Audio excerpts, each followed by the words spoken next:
परेशान तो रहूंगा ना पार्वती, आखिर एक बेटी का बाप जो ठहरा। पार्वती, अब उसके हाथ पीले करने का समय आ गया है। पर हमारी आनंदी तो अभी सिर्फ 9 साल की है। अभी तो उसके पढ़ने, लिखने और खेलने कूदने के दिन हैं। देख पार्वती, लड़कियां पराया धन होती है और जितना जल्दी इन्हें घर से विदा कर दे उतना है। कल संधि की पढ़ाई लिखाई। पर बापू, इसमें मेरी क्या गलती है? आप मुझे पढ़ाई करने क्यों नहीं देते? तेरी गलती है कि तू एक लड़की है। लड़का होती तो क्या बापू? लड़का होती तो क्या? ए लड़की, ज्यादा जबान ना चला, नहीं तो जबान हलक से खींचकर बाहर निकाल दूंगा। बापू, मैं पढ़ लिख कर कुछ बनना चाहती हूँ। मेरी पढ़ाई ना रोको बापू। आनंदी, तुझे पढ़ना है तो पढ़, लेकिन सारी उम्र बाप की छाती पर यूं बोझ बनकर ना बैठ। पर बापू, अभी तो मेरी उम्र पढ़ाई लिखाई की है। मुझे पढ़ लिख कर डॉक्टर बनना है। पढ़ाई आज तो तेरी किताबों का काम तमाम करके ही छोड़ूंगा। ये ले। नहीं बापू, मत फाड़ो बापू। छोरी। नहीं बापू, नहीं। बापू, ये तुमने क्या किया? तुमने मेरी इन किताबों को ही नहीं फाड़ा बापू, मेरी किस्मत फाड़ दी, मेरी किस्मत। ये कॉपी किताबें ना सिर्फ छोरों के हाथ में अच्छी लगती है, लड़कियों के हाथ में तो सिर्फ मेहंदी अच्छी लगती है, मेहंदी। पर बापू, मैं लड़की हूँ तो क्या हुआ? लड़का और लड़की तो हमारी दोनों आँखों के समान होते हैं। चुप कर आनंदी, और यह एहसान मान कि अब तक जिंदा है तू। कहीं बचपन में गला दबा कर मार दिया होता तो यह तेरी बकबक नहीं सुननी पड़ती आज। पर बापू, मुझे चूल्हा जलाना अच्छा ना लगे है। देख छोरी, जितना जल्दी हो तू चूल्हा जलाना सीख ले, उतना ही अच्छा है तेरे लिए। और हाँ, तेरा ब्याह तो होगा, वो भी कल के कल। अबला जीवन है तुम्हारी यह कहानी। आंचल में है दूध और आंखों में है पानी। मुझे माफ कर दे बेटी, तेरे बापू के जिद के आगे मेरी एक न चलेगी। माफ कर दे बेटी, मुझे माफ कर दे।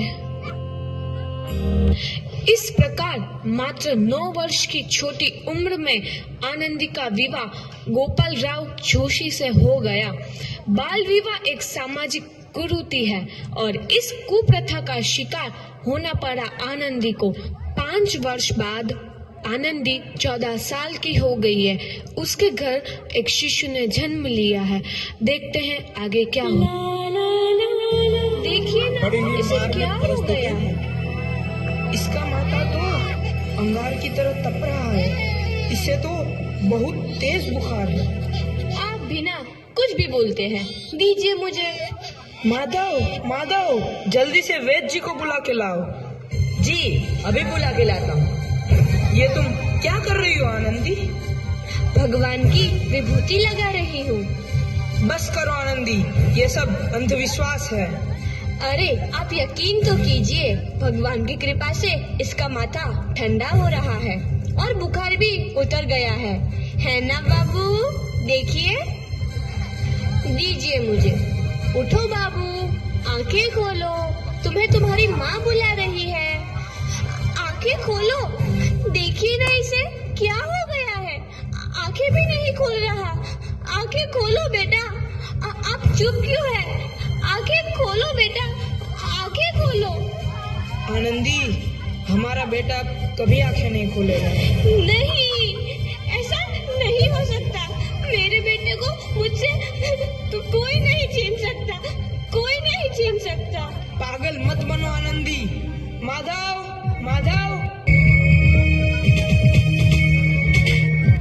आनंदी, बंद करो ये पागलपन। भगवान ने मेरा बच्चा छीन लिया। भगवान ने नहीं, तुम्हारी अशिक्षा और अंधविश्वास ने तुम्हारा बच्चा छीना है। अगर तुम पढ़ी लिखी होती तो आज हमारा शिशु जीवित होता। तुम अनपढ़ थे आनंदी, अनपढ़। नहीं, अब मैं अनपढ़ नहीं रहूंगी मैं अनपढ़। मैं पढ़ूंगी ताकि कल किसी और आनंदी को इलाज के अभाव में अपना बच्चा ना खोना पड़े। शाबाश आनंदी, और यही तुम्हारे अपराध के लिए प्रायश्चित भी है। जब से दिखा तू है नदी। आनंदी, तुम्हारी 12वीं का परिणाम आ गया है। तुमने पूरे कॉलेज में प्रथम स्थान अर्जित किया।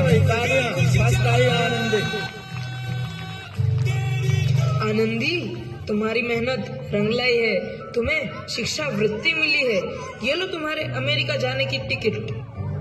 मुझे शिक्षा वृत्ति मिल गई। क्या बात मैं है? अमेरिका जा रही हूँ, पर ये सब मैं अकेले कैसे कर पाऊंगी? आनंदी, अपना आप को इतना कमजोर क्यों समझ रही हो? फिर इतना पढ़ने लिखने का क्या फायदा? तुम अभी गवार की गवार नहीं हूँ मैं अब गवार।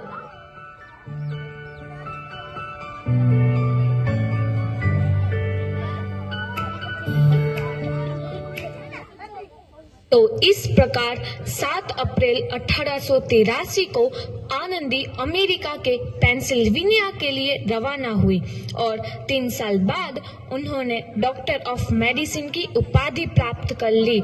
इधर आनंदी के पिता की तबीयत बहुत खराब है। आगे क्या होता है देखते हैं। लगता है अब मेरे जाने का समय आ चुका है।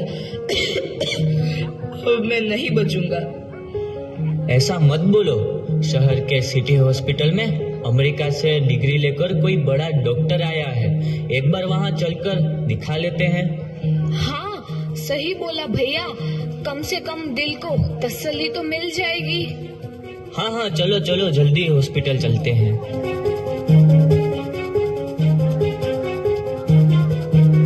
इस मरीज की हालत